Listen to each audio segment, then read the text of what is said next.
불교 공부의 기본기라는 주제로 공부를 하고 있습니다. 네 번째 시간인데요.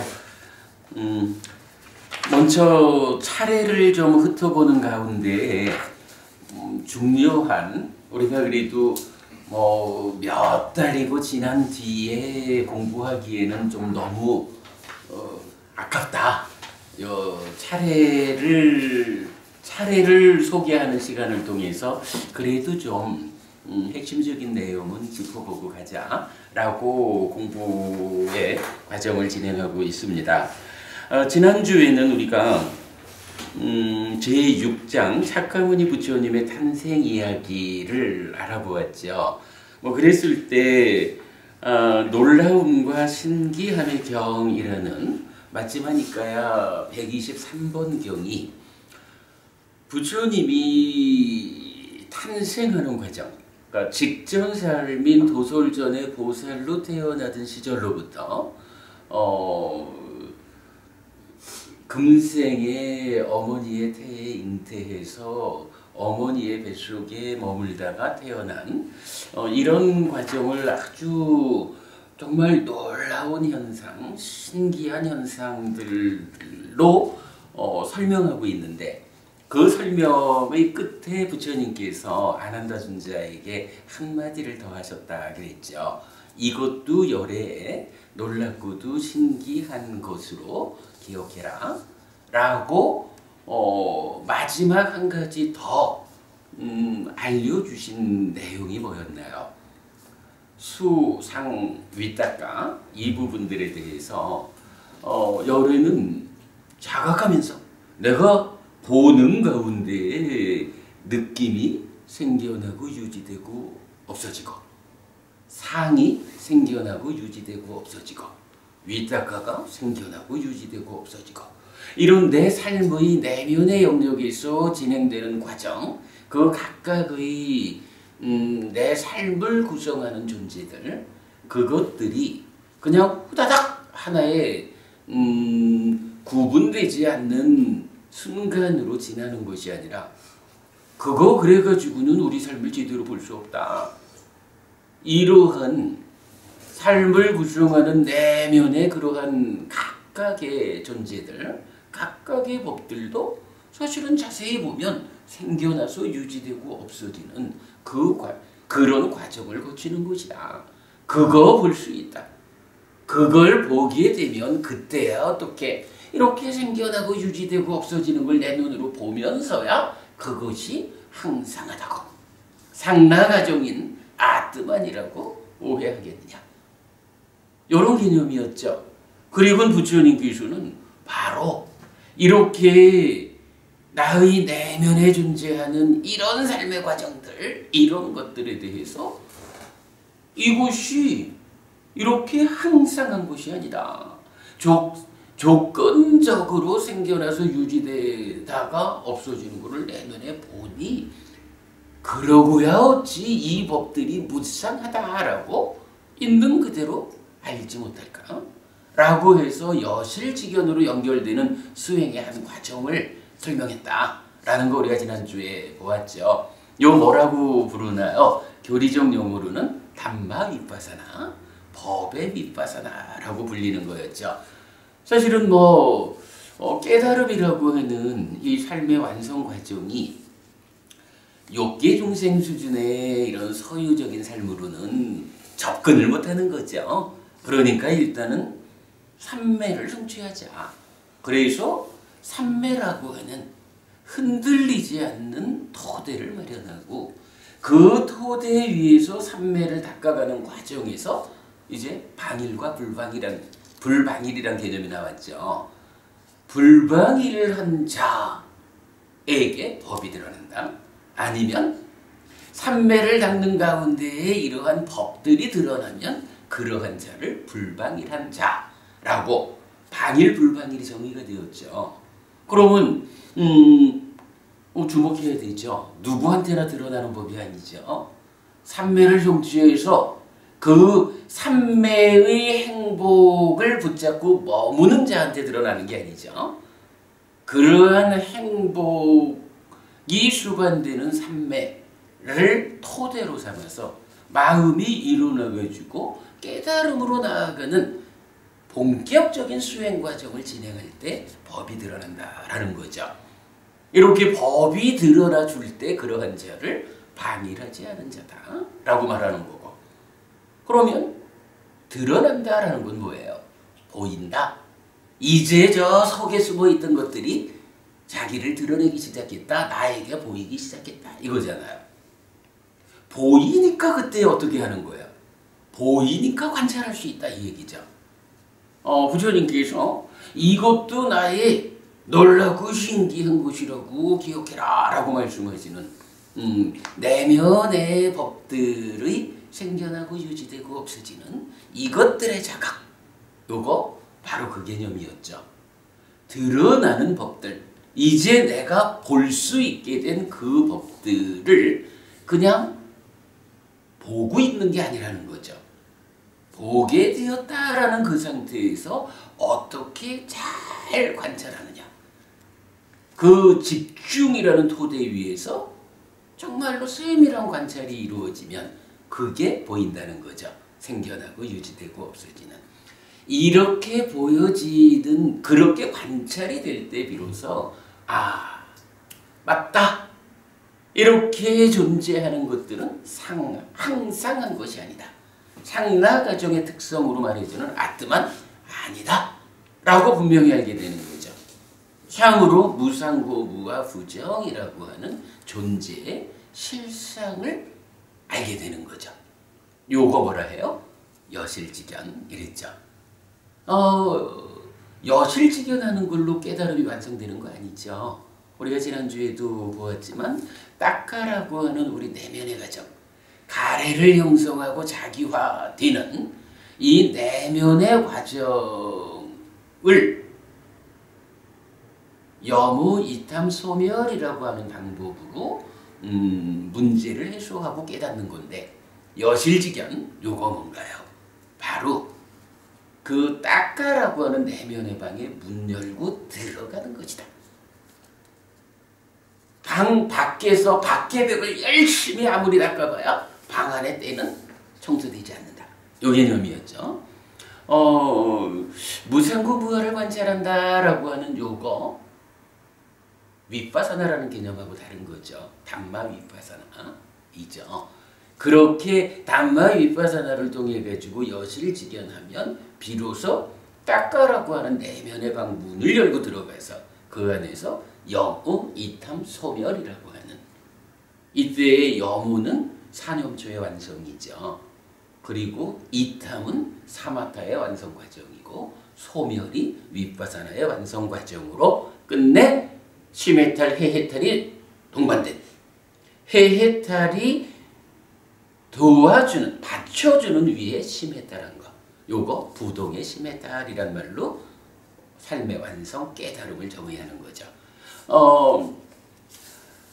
부처님 탄생 이야기에서는 그 탄생의 과정이 얼마나 놀랍고 신기한지 이것에 주목하는 것보다는 사실은 거기에 대응해서 부처님이 알려주시는 법의 윗바사나, 담마 윗바사나라고 하는 이것이야말로 깨달음을 생기게 한, 열애를 열애이게끔 한 가장 중요한 과정이었다 라고 해서 부처님 그걸 강조해 주신 요 내용을 보는 게 정말로 중요했죠.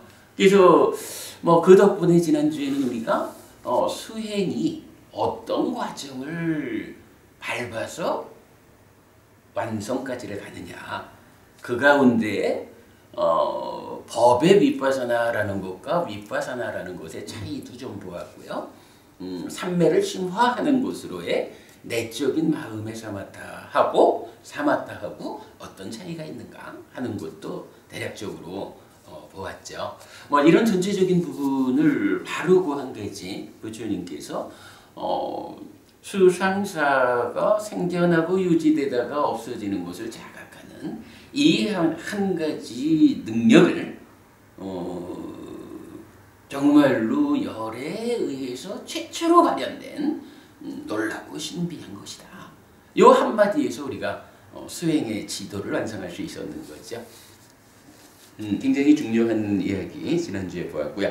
자, 오늘은 이제 이어가지고 제7장입니다. 출가 이전의 이야기를 보겠는데요. 이런 겁니다. 우리가 지금 이제 열애 출현 이전의 시대부터 밟아오고 있잖아요. 그래서 이제 부처님이 인간의 몸으로 이제 이 땅에 태어나신 거죠. 그럼 부처님의 삶이라는 것은 태어남을 하나의 커다란 사건으로 보고 그 다음에는 출가를 또 커다란 사건으로 보죠. 그리고 깨달음을 커다란 사건으로, 그리고 법을 설한 거 나중에 몸을 내려놓고 열반하신 뭐 이렇게 이제 부처님 삶의 커다란 그 사건들을 나열할 수 있는데 그 중에 태어남과 관련한 이야기 지난번에 보았으니까 오늘은 출가라는 것을 기점으로 한번 살펴보아야겠죠.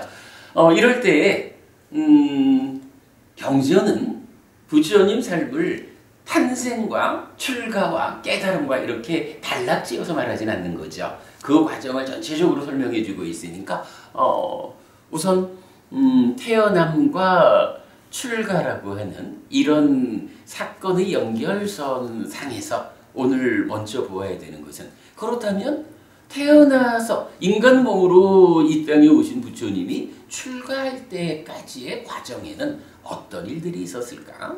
이런 부분도 좀 알아보아야겠죠. 자, 그 이야기부터 시작하도록 하겠습니다. 오늘 제가 교재를 좀 드렸는데요. 이런 이야기 필요한 부분을 어차피 우리가 자세한 거는 뒤에 가서 볼 거고 간략하게 좀 요점을 짚어볼 이야기 오늘 나눠드렸습니다. 이거 보면서 말씀 나누도록 하겠습니다. 자, 부처님 출가 이전의 이야기는요, 몇 개로 좀 나눠볼 수가 있는데, 첫째로는 전체적으로 부처님 출가 이전에 우리가 다 아는 거지만 작은 나라이기는 했지만 한 나라의 왕자로 태어났다라는 거잖아요. 그러니까 왕자로 태어났다라는 이 삶이 요즘같이 투표도 그러니까 선거로 뽑아지는 대통령도 아니고 그냥 왕이고 왕자였으니까 그때 왕자의 삶이 얼마나 삶이 편했을까, 그죠? 절대 권력을 가진 왕의 아들이었으니 필요한 건 모든 게 다 제공되었을 거고, 필요하다라고 하기 이전에 모든 것이 갖추어져 가지고 양육이 되었겠죠. 몇 개의 경전들은 부처님 출가 이전의 이야기의 출발을 그렇게 알려줘요. 고타마 시달타라고 하는 이 어린 왕자의 삶이 얼마나 부족함이 없었을까 라는 것을 설명하는데, 대표적으로 보면 부처님 그렇게 말해요. 우리 아버지가 나한테 궁전을 3개를 지어줬다. 어떤 궁전이냐 라고 하니 인도의 계절에 따른 거죠. 겨울용, 좀 추운 계절에 머물 궁전, 여름용 따뜻한 계절에 머물 궁전, 그리고 인도는 또 지역적으로 우기가 있잖아요. 비가 쏟아지는 이 우기에 머물 궁전, 3개의 궁전이 아버지가 나한테 지어줬다. 그래서 나는 거기 그 우기 4개월 동안은 성 밖에 한번 나와보지도 않았어. 이런 이야기 나오고 그래요. 어쨌든 출가 이전의 부처님의 삶을 대표적으로 말하자면 부족한 게 없는 아주 편안한 삶을 살았다라는 겁니다. 그 다음에 이제 보면 잘 알고 있는 사문유관이라는 게 있죠. 부처님이 한 번은 동쪽으로 나들이를 나가자, 그러니까 나들이를 가보자 라고 해서 동쪽 성문을 나간 거죠. 그랬더니 거기에 웬 초라한 노인네가 있단 말이죠. 그래서 저 늙은 사람은 뭐냐? 라고 늙어야 한다라는 것에 대한 자각, 이 부분이 생겨나죠. 그 다음에는 나갔더니 병이 들어가지고 아주 힘들어하는 이런 병든 자를 보게 되죠. 그리고는 늙기만 하는 것이 아니라 병들어 아파하기도 해야 하는구나. 나도 이것을 피해갈 수 없구나. 이런 삶의 한 단면을 또한 자각하게 되는 거죠. 그리고 세 번째로는 서문을 나가가지고 죽은 자의 장사 지내는 행렬을 보는 거죠. 죽어야 하는 거구나. 사랑하는 모든 것들을 내비두고 떠나야 하는 거구나. 라는, 나도 저 죽음을 피해갈 수 없구나. 라는 이런 우리 삶의 아픈 현실을 뼈저리게 자각하게 되는 거죠. 그리고 나중에 북문으로 나가가지고 출가 수행자를 만나게 돼 있죠. 왜 당신은 출가 수행자입니까? 라고 할 때 이런 중생들의 고달픈 삶을 청산하고자 삶을 향상하기 위해서 노력하는 자, 그러한 삶의 모습으로 출가라는 것을 이제 수행자의 삶을 발견하게 되고, 나도 저 길을 가야 한다. 라고 삶의 방향을 정하게 되는 이제 그런 이야기가 이제 사문주관이라고 해서 나오는데, 사실은 이 사문주관이라고 하는 주제는 경전에서는 서가모니 부처님의 일화로는 나타나지 않아요.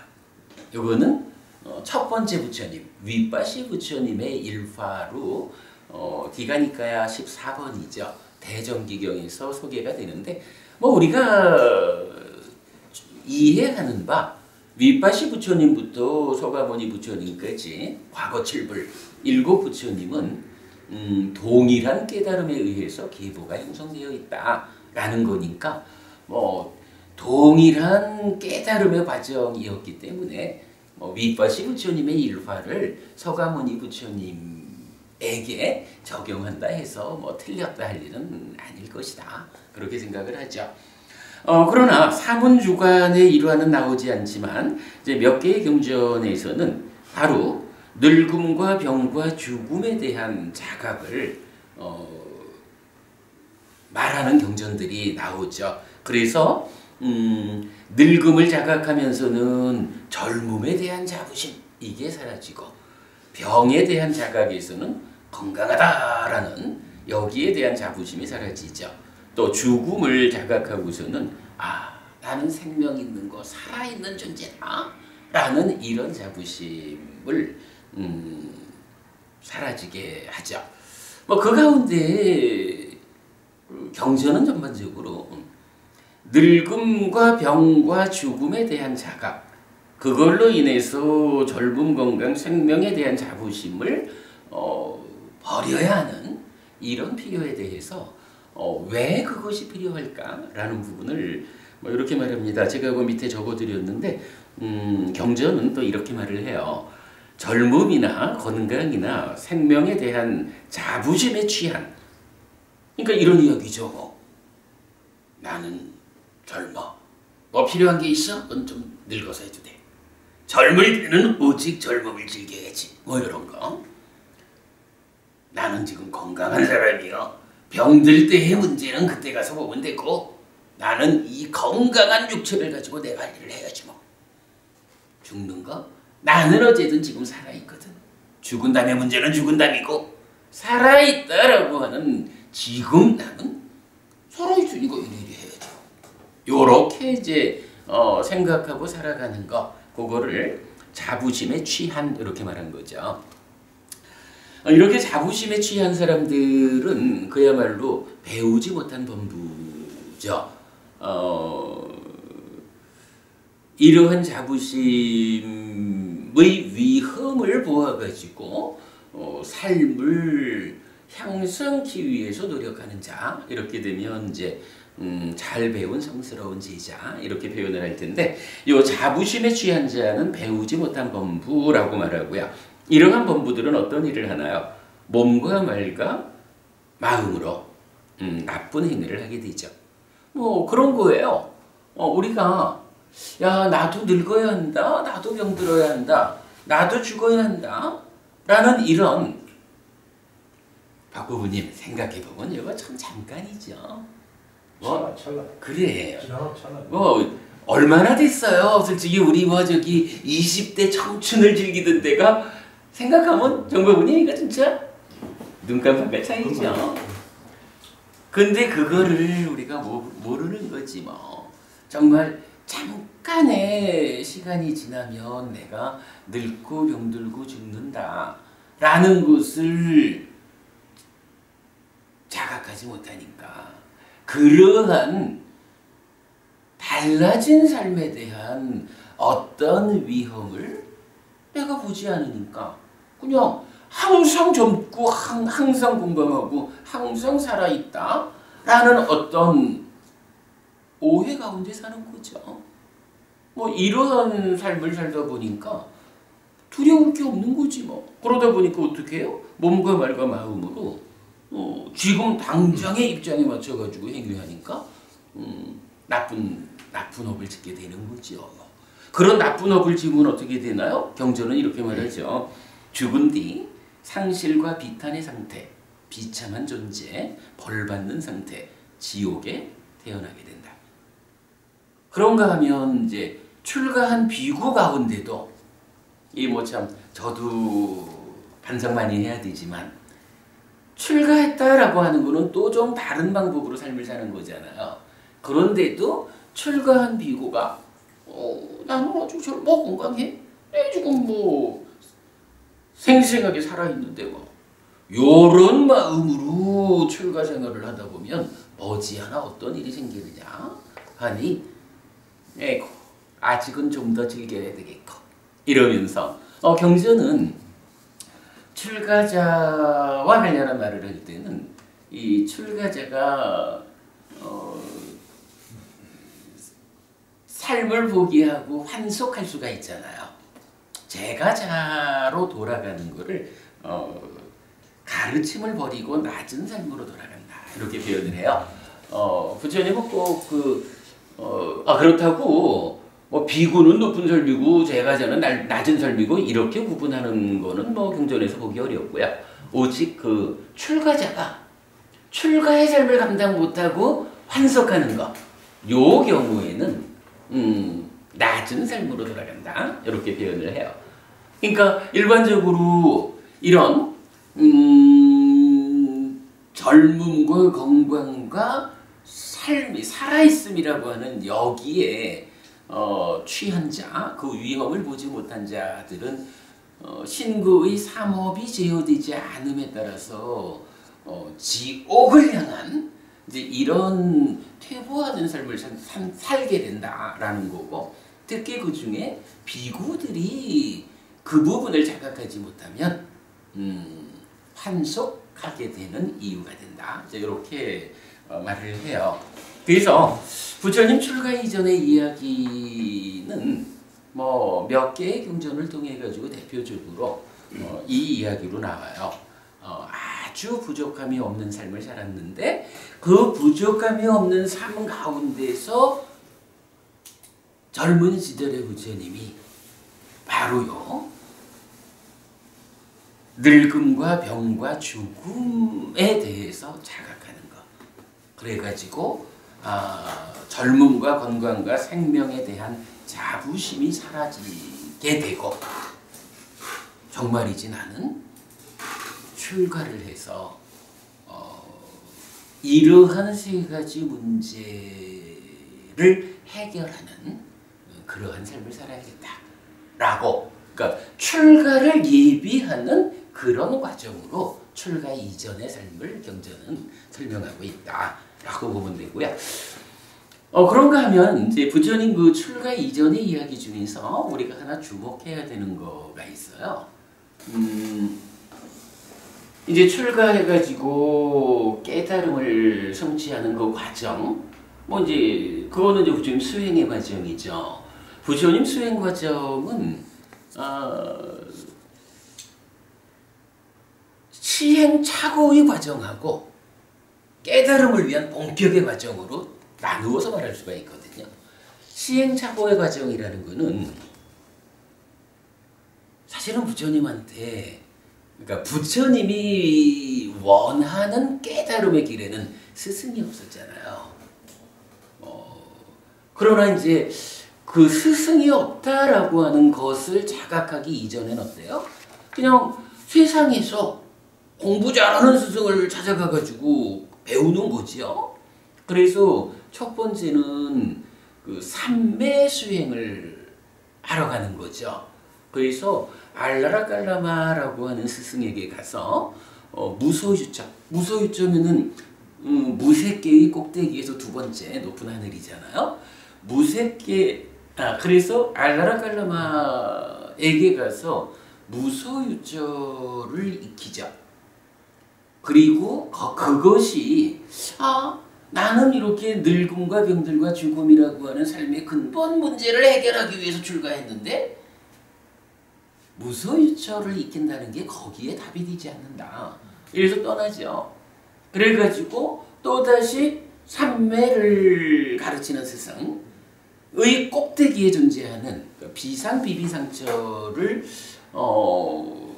터득해서 가르치는 우타카 라마푸타라는 스승을 두 번째로 찾아가죠. 그러나 비상비비상처라고 하는 중생세상의 끝에까지 도달하는 높은 삼매를 익혀봐도 이러한 수행 역시 욕계새끼 무새끼라고 하는 중생세상의 끝에 도달했을 뿐이지 아직까지 중생으로부터 벗어나지 못하는 거예요. 중생이라는 게 어떤 특징이 있어요? 그러니까 태어났다라는 것 때문에 늙고 병들고 죽어야 하는, 바로 지금 부처님 출가 이전 이야기의 주제가 되는 요 세 가지, 이 세 가지를 해결할 수 있는 자리는 못 되잖아요. 그죠? 중생 세상의 가장 높은 데까지는 왔다 해도 중생 세상에 걸쳐 있는 것이기 때문에 그 세상을 벗어난 목적 자리하고는 접근이 안 되는 거죠. 그래서 저는 결국 삼매 수행을 이 자리에서 내 목적이 이루어지지 않는다 해가지고 떠나는 거죠. 그리고는 소유적인 삶에 대해서 한번 뒤돌아보는 과정이 있고, 그 다음에는 이제 고행을 하게 되죠. 고행하는 쪽에서는 스승이란 개념은 없는 것 같아요. 그냥 당신이 할 수 있는 가장 혹독한 수행을 하죠. 그리고도 그 수행, 그러니까 고행이라고 하는 수행 역시 내가 출가한 그 목적을 성취시켜주지 않는다라는 것을 자각하게 되죠. 그리고 나서는 그렇다면 내가 희망하는 늙음과 병듦과 죽음으로부터 벗어나는 이러한 목적을 달성할 수 있는 어떤 길은 없을까? 라고 새로운 길을 찾게 되는 거죠. 자, 그래가지고 이제 부처님이 우리가 다 아는 보리수 밑에 앉잖아요. 그리고 그 보리수 밑에서 결과적으로는 거기서 깨달음을 성취했기 때문에 부처가 되어가지고 우리 스승이 된 거죠.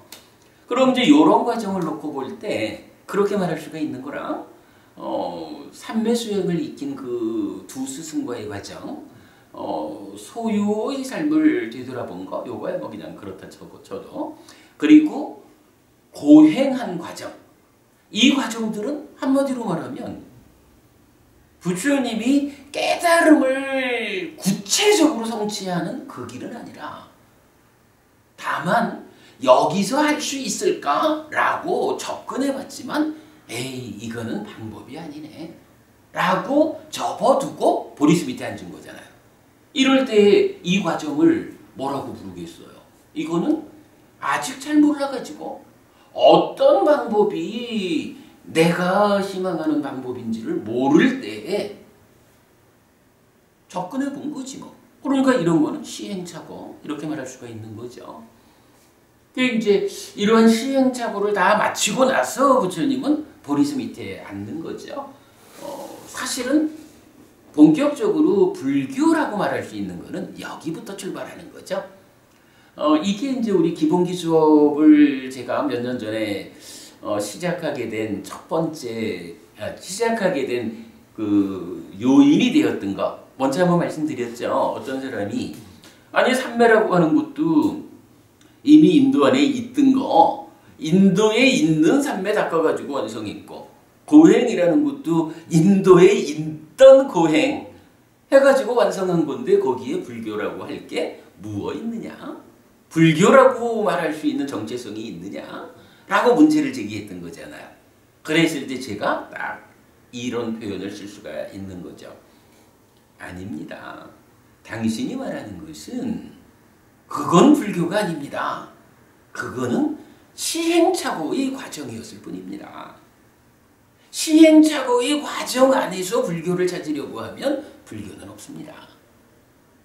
불교는 그 시행착오로부터 나와가지고 보리수 밑에 앉아가지고 이제 깨달음으로 이끄는 올바른 길을 찾아가지고 부처를 실현하는 거기부터 불교가 있는 겁니다.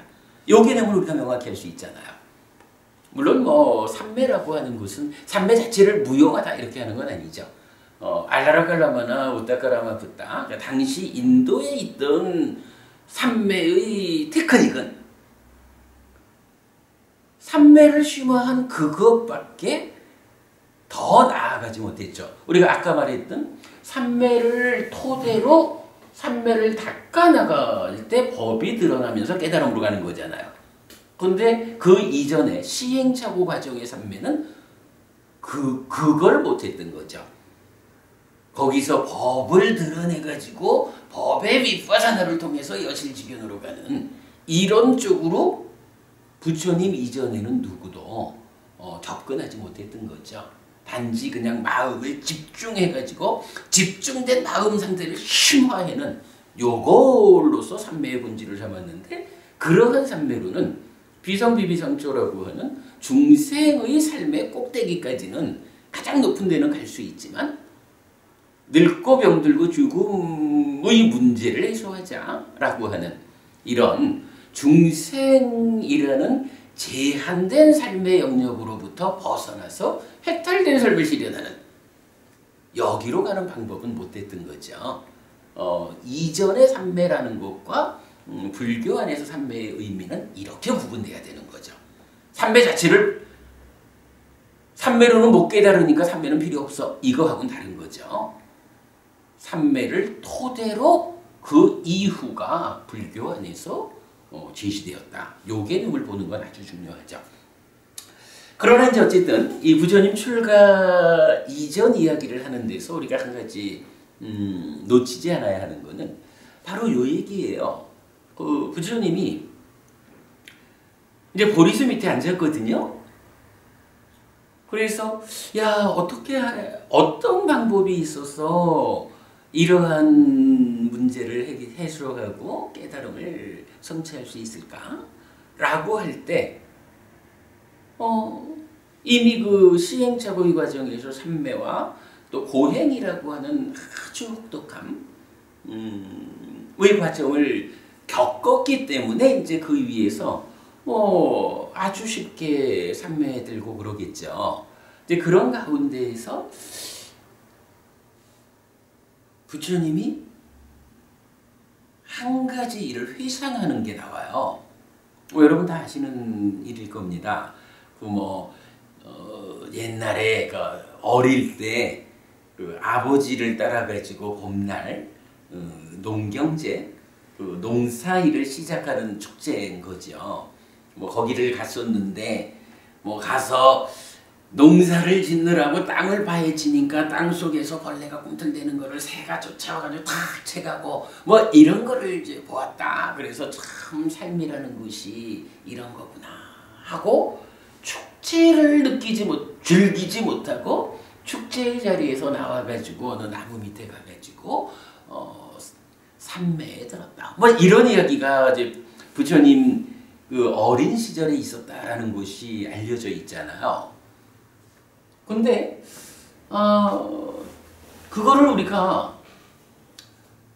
그거를 회상했다라고 하는 것은 어떤 의미예요? 부처님이 출가 전에 그런 일이 있었다라는 거잖아요. 그렇기 때문에 제가 이 얘기를 하는 거예요. 부처님 태어나고 출가하는 그 중간 과정, 출가 이전의 이야기에서 첫 번째로는 이렇게 그 부족함 없는 편리한 삶이 주어진 가운데 늙고 병들고 죽음에 대한 어떤 자각의 과정이 있었다는 게 이제 가장 중요한 개념이지만, 그만큼 놓쳐서 안 되는 것은 그러한 자각의 과정, 늙어야 하는구나, 병들어야 하는구나, 죽어야 하는구나, 이런 자각의 과정에서 분명히 부처님이 삼매에 들어섰다.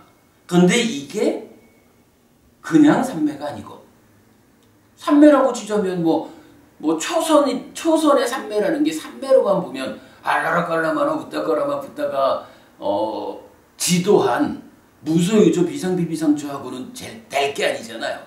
그런데 이게 단순히 마음이 집중됐다라는 요 삼매가 아니고 초선이라고 하는, 이제 여기서 초선이란 개념은 뭐가 되는 거예요? 삼매 위에서 법이 드러나서 법에 밑바사나해서 여실직연으로, 그래서 딱가 안으로 들어가서 여모이탐 소멸하는. 물론 여기서 우리가 아는 거는 단계 지어진 과정이죠. 초선을 경험했다라는 것은 초선만큼 단계 지어진 레벨로 그러니까 법이 드러나고 법에 윗바사나를 해서 그만큼 단계 지어진 여실직연하고 단계 지어진 만큼으로 안에 들어가서 여모이탐 소멸한 거죠. 그러나 어쨌든 아주 특별한 경험을 했다는 거예요. 이전에 삼매를 닦던 사람들이 접근해보지 못한, 표현하자면 중생이라고 하는 이 제한된 삶의 영역에서 그 밖으로 벗어나는, 이런 누구도 접근해보지 못한 해탈된 삶의 영역으로 한 발짝 나가봤다는 얘기지 뭐 이게. 물론 초선이라는, 그러니까 구차재정, 상수멸까지 가서 완성되잖아요. 그 중에 첫 단계만큼의 단계 지어진 영역이긴 하지만 어쨌든 삼매를 닦는다라는 데서 이렇게 그 삼매를 토대로 벗어남이라고 하는 어떤 영역이 있구나라고 하는 부분을 출가 이전에 체험했다라는 거죠. 그 체험이 있었기 때문에 이제 시행착오를 마치고 보리수 밑에 앉았을 때 어떤 방법이 있을까라는 고민 가운데, 그래, 그때 내가 그 시절에 그걸 초선이라고 부르지 않았겠지만 그러한 경험을 했었다. 이러한 초선이라고 후에 이름 붙여지는 초선이라고 하는 어떤 삼매의 경지에 내가 갔는데, 그때 보니까 단지 무소유조 비상비비상조 이렇게 올라가는 것으로의 삼매의 방향이 아니라 여기에서 벗어난다라는 방향을 달리하는 삼매의 방법이 내가 경험한 적이 있는데, 이게 방법이 아닐까? 라고 부처님이 거기서 고민하는 과정이 나오죠. 그리고는 그렇구나, 중생세간에서 올라가는 이것은 토대에 불과하고 여기서 벗어나는 것으로의 삼매를 닦는 수행, 이것이 늙고 병들고 죽음이라고 하는 이 삶의 문제를 해소하는 방법이구나라고 부처님이 결론을 내리는 거죠. 그리고는 이제 그때부터 본격적으로 불교가 출발하는 거. 박보부님 지금 제가 표현한 게 좀 잘 타당하게 들리시나요? 그죠? 요 개념이 진짜 불교입니다. 이거 보아야 합니다. 정보부님 지금 제가 말씀드린 요 개념, 요걸 이해해야 수행이라는 것도 그 모습을 드러낸다 이렇게 봐야 하죠. 그럴 때 이제 그 부처님이 그러니까 회상했다. 옛날에 이렇게 벗어남이라고 표현할 수 있는 이런 경험을 했던 것을 회상했다라는 거가 결국은 불교를 생겨나게 하는 커다란 요소잖아요. 그죠? 한 가지로는 이렇게 그 부족함 없는 가운데에 늙고 병들고 죽어야 한다라는 중생으로의 삶에 대한 자각이 있었다면 지금 말하는 건 뭐예요? 그렇게 자각된 중생의 삶의 영역에서 어떤 방법으로 벗어날 수 있을까? 그죠? 자각이라고 하는 것은 시비연기적으로 삶의 문제를 본 거고 이렇게 초선을 경험했다라는 것은 시비연기적인 삶의 문제로부터 어떻게 벗어날까라고 하는 8정도의 출발이 제시된 거죠. 이렇게 놓고 보면 부처님 출가 전 이야기를 대표하는 것은 이 두 가지인 거예요. 시비연기적으로 삶의 문제를 자각했구나. 참 그렇게 부족할 거 없이 편안한 삶을 사는 가운데서도 삶의 문제를 자각했다라는 참으로 뛰어난 존재였다. 그리고 거기에 아직까지 아무도 해내지 못한 이런 시비연기적 중생의 삶에서 벗어나는 해탈된 삶의 실현의 방법으로의 8정도의 씨앗이 뿌려졌다. 이렇게 보면 출가전 이야기 명확하죠? 그 이야기입니다. 근데 이제 그 이야기가 구체적으로 보리수 밑에서 회상한 그 사건이 잘 안 나타나는데 그래도 유사하게 부처님이 이 경전에서 말하는 이런 일화가 부처님 초선의 경험이었구나 라고 말할 수 있는 경전을 또 찾게 된 거죠. 자, 오늘 드린 자료 보면 자, 초선의 경험 이렇게 있고요. 보리수 아래에서 농경제에서 초선을 경험했던 기억을 회상하는 것으로 나타남. 그 의미 지금 말씀드렸고요. 거기에 대한 이제 구체적 이야기 이렇게 말할 수가 있어요. 마지막이니까요. 75번 마간디아경에 이런 대목이 있습니다. 마간디아요. 내가 전에 제가자였을 때. 요 내가 전에 제가자였을 때라는 게 그 단락 밑에 보면 제가 별표하고 참고 말씀 적어드렸는데 전에 제가자였을 때라는 요 구절은 경전에 여러 번 나타나요. 그런데 이게 부처님의 경우로는 여기밖에 안 나타나요.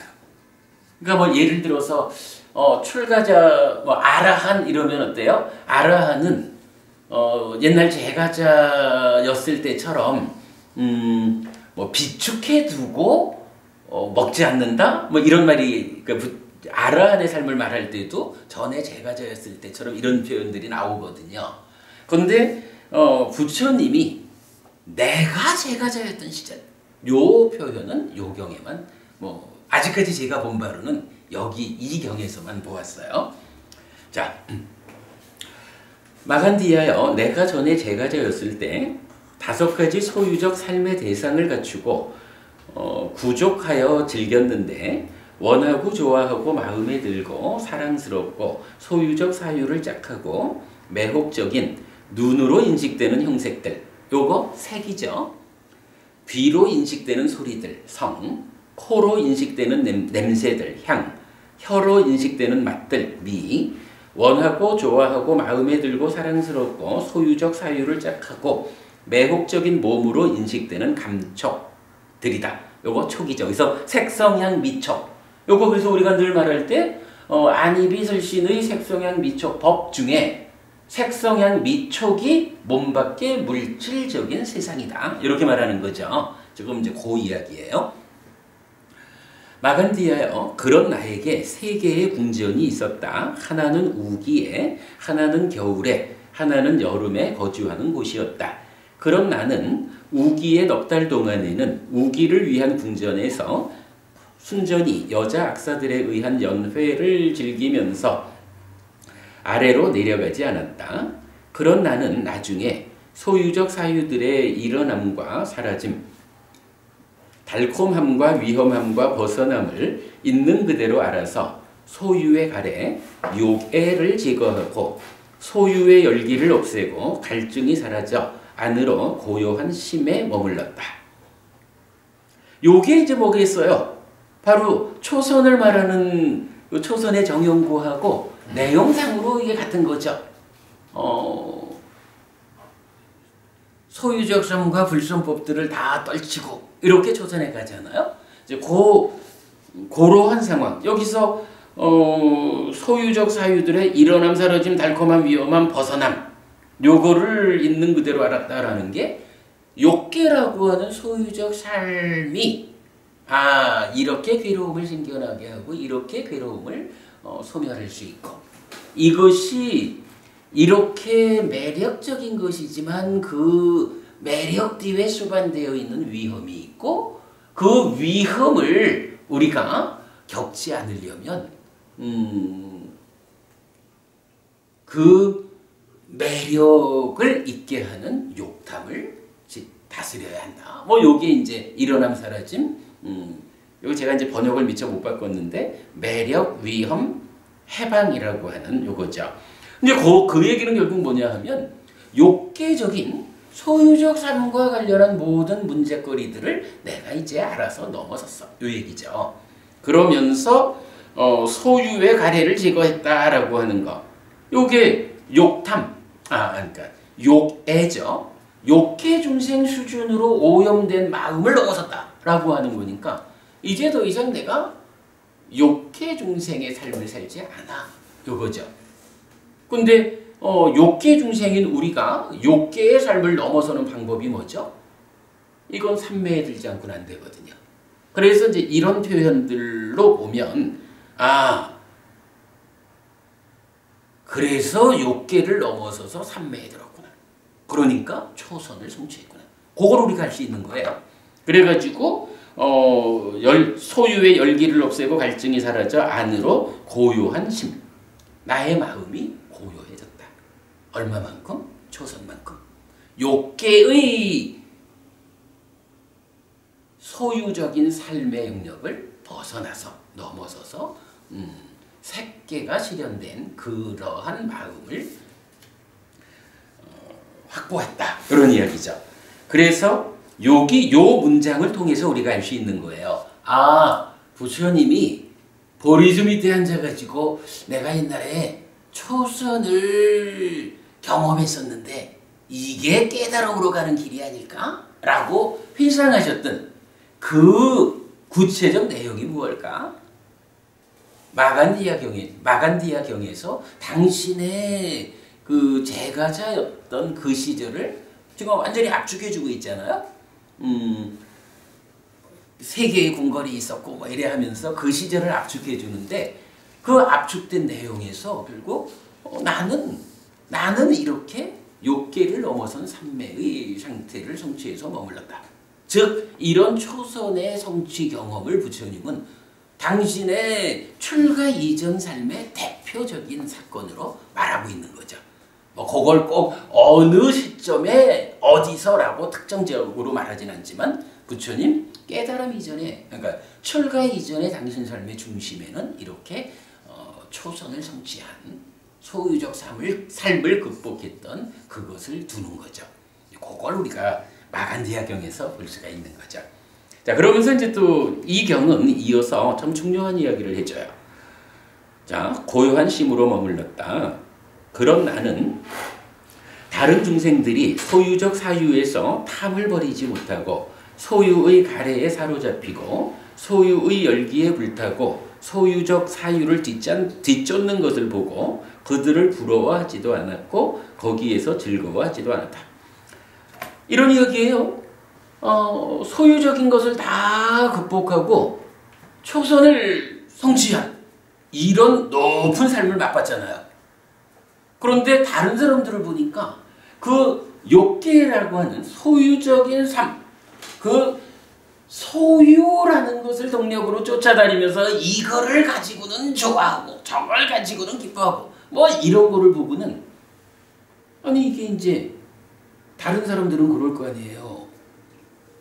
정보부님이 아주 특별한 좋은 거를 얻었다, 갖게 되었다 이러면은 박보부님 옆에서 어이 부러워 이럴 거 아니에요. 근데 부처님은 그걸 부러워하지 않았다는 얘기야. 자, 왜 안 부러워했을까라고 하니 그것은 무슨 까닭인가? 마간디아요.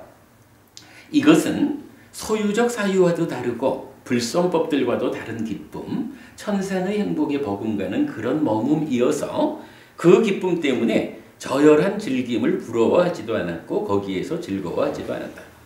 이게 무슨 얘기예요? 왜 부러워하지 않았느냐라고 하니까 박보부님 요런 상태를 나타내는 하나의 용어가 뭐죠?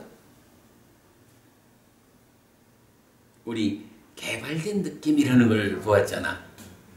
부처님이 초선을 성취했다, 초선을 경험했다라는 이 얘기는 이것저것 좀 물질적으로 좋은 거를 얻어가지고 좋아하고 이런 거하고는 비교가 되지 않는 정말로 특별한 수행의 과정을 통해서 내 안에서 새롭게 만들어낸, 그래서 말하기를 개발된 느낌이라고 부르는 이런 높은 행복을 맛보고 있는 사람인데, 아니 옆에서 그 뭐 이것저것 좀 물질적인 걸 챙겨가지고 좋아하고 하는 거 그거를 부러워하겠느냐 이 얘기죠. 뭐 당연한 얘기지 뭐. 부처님 그렇게 말하는 거예요. 내가 이런 초선의 경험을 통해서 경험하는 개발된 느낌은 표현하자면 천상의 행복에 버금가는 그런 머뭅, 이거는 그렇게 뭐 좀 얻어가지고 좋아하는, 이거를 지금 뭐라고 표현해요? 저열한 즐김 이렇게 말하잖아요. 나는 이렇게 높은 수준의 행복을 맛보는 사람인데 뭐 낮은 수준으로 뭐 좀 가져가지고 좋아하는 이런 거를 부러워하겠어. 이런 이야기죠. 사실은 한 문장에서 우리가 참 큰 걸 볼 수가 있어요. 부처님 왜 출가했을까? 출가 전에 무슨 일이 있었길래 출가했을까? 라는 것을 볼 때 사람들은 쉽게 생각하면 아이 왕자님이었는데 미쳤나? 왜 출가를 했을까? 뭐 이렇게 생각할 수도 있는 거예요. 근데 부처님 입장에서는요, 아니 왕자라고 해봐야 이러한 삶이 내가 얼마를 쌩쌩한 젊음으로 즐길 거고 얼마를 건강하게 즐길 거고 얼마를 내가 펄펄 살아가지고 즐길 거냐고요. 뭐 그런 부분이 눈에 들어온 데다가 이미 비교할 수 없는 높은 행복을 자기 안에서 맛을 본 거예요. 그리고 이러한 행복이 어디까지 갈 수 있을까? 정말로 내가 늙음과 병과 죽음이라는 이 문제에서 이 문제를 극복할 수 있을까? 그렇다면 지금 요 정도로서도 이렇게 행복하고 비교할 수 없이 좋은데 이런 문제들이 다 해소된다면 얼마나 좋을까? 뭐 이렇게 생각이 미친다면 출가 안 한다 그러면요, 그게 오히려 웃긴 거죠. 부처님이 출가한 이유는 이렇게 명확해지는 거예요. 더 좋은 게 있는데 뭐 아유 뭐 조그마한 나라에서 내가 왕자로 있다고 나중에 왕이 된다고 해봐야 뭐 물론 뭐 이제 왕이 되면 평화적으로 세상을 통일하는 전륜성왕이 된다 이래야지만 전륜성왕이 돼도 늙고 병들고 죽는 문제는 해결이 안 되잖아요. 그러니 그러한 삶에 대한 시각을 분명히 갖고 있고 그러한 삶의 문제를 넘어서는 이 행복을 이미 맛본 사람 입장에서는 출가를 안 한다는 게 오히려 이상한 거지. 그죠? 우리가 부처님 출가 이전의 이야기를 이렇게 좀 뭐 요점적으로 보자라고 하는 거는 정말로 부처님이 출가를 안 할 수가 없었겠구나. 우리 또한 어떻게 해야 할까? 우리도 삶에 대해서 어떤 시각을 가질 때 이런 세간적인 삶에 수반되는 많은 아픔들을 해소하고 더 높은 삶을 실현할 수 있을까? 이런 데 대한 근거가 부처님 출가 전 이야기에서 알려지는 거죠. 자, 요렇게 부처님 출가 이전의 이야기에서는 요약하자면 그겁니다. 얼마나 부족함 없는 생활이 주어졌는지 그런 가운데 늙음과 병과 죽음에 대한 자각을 통해서 더 높은 삶을 추구하게 되었는데 그 과정에서 초선을 경험해가지고 이렇게 시비연기적인 괴로운 삶을 벗어나 고멸의 실현이라는 해탈된 삶을 실현하는 그 방법이 보이는구나. 그러니 출가해야 된다. 이런 과정으로 이제 요약이 될 수 있죠. 자, 출가 이전의 이야기 이렇게 본 거로 하고요. 한 10분 쉬었다가 또 더 하자. 참 우리가 꼼꼼히 들여다보면, 그죠? 꼼꼼히 들여다보면 건성으로 볼 때하고는 참 다른 내용들이 많아요. 근데 초선의 경험을 회상했다라고 하는 그 뒤에 나오는 그 한마디를 통해서 우리가 이 부처님 출가 이전의 삶에 대해서 어떤 그 본질을 찾아낼 수 있다? 이렇게 말해도 되겠죠.